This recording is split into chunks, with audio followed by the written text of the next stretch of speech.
Hello everyone, welcome to Mushroom World Comics Indie Comic Reviews. I'm Educate Shrippa, and today we're going to take a look at Henchgirl by Kristen Gubsnuk.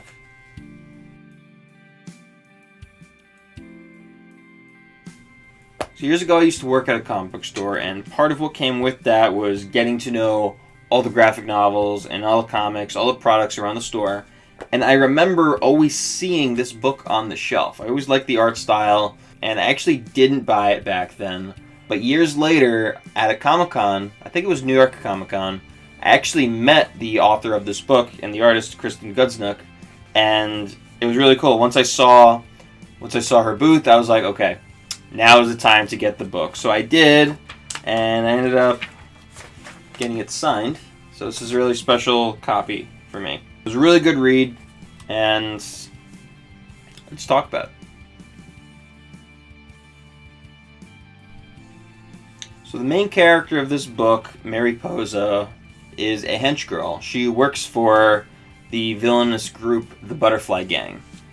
And throughout the book, she reveals that she doesn't really enjoy working for the Butterfly Gang way too much. She's only doing it because she really needs money, just like the rest of us. So she'll do whatever odd jobs come her way. It is revealed that she saw a want ad, and that's how she found out. It's how she got mixed up with these wrong people. But she does maintain a little bit of a conscience. She finds out she needs to steal from people, and she's like, okay, well, let's steal from rich people. Let's steal from bullies. Let's steal from bad people. When a job wants you to steal from an orphanage, she actually says, no, that's where I draw the line. And then throughout the book, you can really see how all of her decisions, they just always end up not working in her favor. Like, she's trying to do the right thing, but I think she has a tough time really knowing what the right thing is. The plot and the themes revolve around heroes versus villains, some low-level crime, powers versus no powers. There's some time travel going on in it.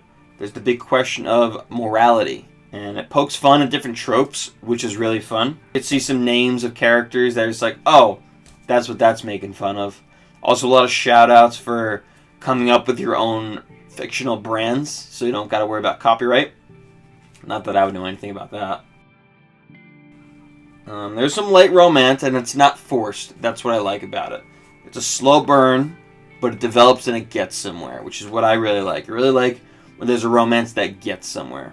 There's also the big theme of parental expectations, which is big. You know, when your parents are these hotshot superheroes and you don't have any powers, so they just leave you out of everything and end up forcing you to become a villain, which just makes them approve even less.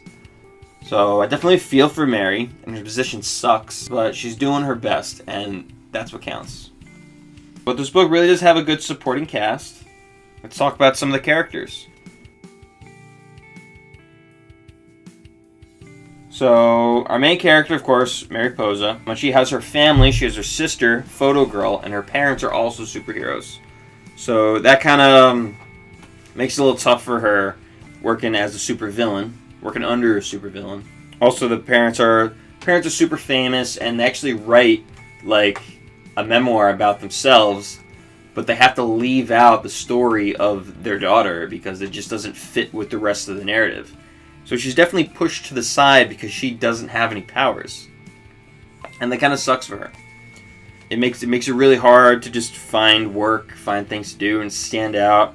But when she meets Fred, the mannequin, who's actually my favorite character in the book, they end up connecting really easily. And even though they're on opposite sides, Fred can instantly see that Mary is just a girl she's in a tough spot right now. Just because somebody's in a tough spot, it doesn't make them a bad person. The mannequin is the love interest through the book, and she's definitely trying to win him back, even though they were never officially together. But there is another character, Amelia, who ends up forming a superhero duo with the mannequin, and he ends up taking on another alias, the Time Baron. Because what happens to the mannequin is, because of his powers, his soul can actually leave his body, and he can astral project. But when his soul leaves his body turns into a mannequin. And when that happens, his body can become very damaged and fall apart, and then he can't return to his body if it gets destroyed. So what happens at one point is Mary has to put them back together. And that's kind of a touching moment. Because you get to see the characters, they get to interact and like tender. Like they were generally worried for each other. They care about each other. Which is why as the reader, we're rooting for them to actually get together. Okay, some other characters in the book. We have the roommates, and what are their names? I always forget their names, and I find it funny that when they're at dinner with the family, the parents also, like, forget their names. So the roommates are Sue, she's like a scientist, she knows all about medical stuff. And Tina actually has a superpower of her own. She can create carrots with her blood or something. They generate from her body, kind of like Spider-Man making his web fluid. It's funny though, because at the beginning of the book, they're like, "Oh, you guys want carrots? Oh, I made carrot cake."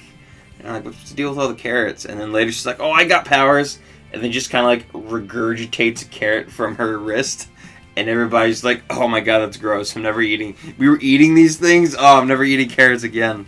So it's pretty funny, and throughout the whole book, Tina's powers, they keep growing. Eventually, these carrots actually come alive, and they can be like as tall as a person, and then they'll do tasks and other things. Like they'll follow her orders. She can create a carrot army to help her do a certain task.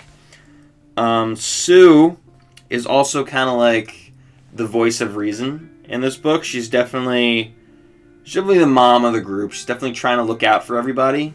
And she knows Mary is not making the best decisions. So she's trying to help her make the right ones, but also she ultimately knows she's still a good person. We also have the rest of the Butterfly Gang, like Coco, who ends up becoming a bigger character as the book goes on. So pretty much everybody that works from the Butterfly Gang, they don't really want to be there. But the leader, Monsieur Butterfly, what he does is he actually, with the scientist friend, ended up developing a formula that they call like the evil formula, the evil serum. And I don't think it generally makes people evil, but it definitely makes them it makes it easier for them to do more questionable things. And it's revealed that he did that to Coco, and that's why Coco seems like such a psychopath.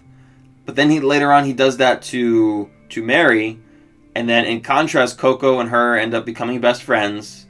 But Coco ends up seeming like not that bad of a person, and as more time goes on, the evil formula wears off a little bit more. So they do come up with an antidote, but not without Mary doing some pretty messed up things in the middle of the book. So let's talk about Photo Girl a little bit, Mary's sister. And that's a relationship that flies under the radar a little bit. Because through the first half of the book, you don't see Photo Girl way too much. What's Photo Girl's real name? Paige. Paige Photo Girl. I don't know why that makes sense to me. So Photo Girl goes out of her way to protect Mary a couple times in this book. Paige is the younger sister, and she's looking out for the older sister. She shows the most how much she cares about her sister, which is really good because I think sibling relationships are often the most important ones that we have. They're really the people that are with us for pretty much our entire lives if you maintain a good relationship with them. So if you have a sibling that really cares about you, that's really good. So now let's talk about the art a little bit. A story like this is best served by the art style that is right here. Drawn by Kristen. Now, I really, really enjoy this style. It's not as detailed as a lot of other superhero stuff. It's definitely that stylized look that I love. Because of this, you can get more exaggerated expressions. The art does shift quite a bit. Proportions aren't totally consistent. And the art style is sometimes more detailed and sometimes less detailed. More so in the beginning of the book, this is less consistent, but as the book goes on, it definitely falls more into the stylized look that I think Kristen was going for. I do enjoy this a lot because it's just more expressive and it's more likable. The colors of this book are definitely a little muted. They're not as bright and vibrant as some other books, but I feel like it works. It works for this world. The paneling is really good here. There's a wide variety of variation here with the rows and the columns, even some diagonals to get that action across. There's this cool area towards the end of the book where it's actually it's a time travel chapter, and whenever they're in the past, you can actually see how the art changes just a little bit.